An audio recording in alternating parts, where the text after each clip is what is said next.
Assalamu alaikum warahmatullahi wabarakatuh. Njebaleko mugamba mutya mwebale emirimu ba baby.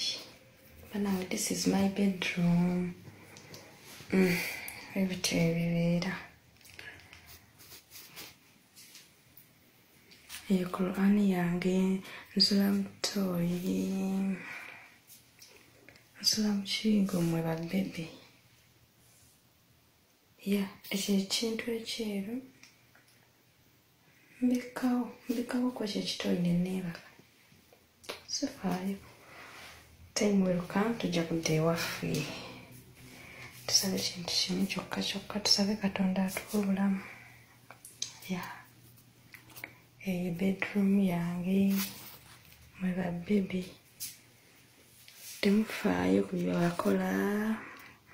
Wadde naye babasuuza temufaayo mmwe. Mujja mmala muddeyo ewammwe. Nze ndi mugumu.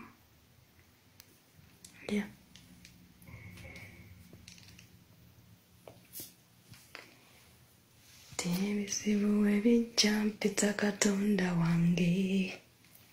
Oyo ananwanira atalina buyinike. God is my defender, waba nnumba gwe mpita.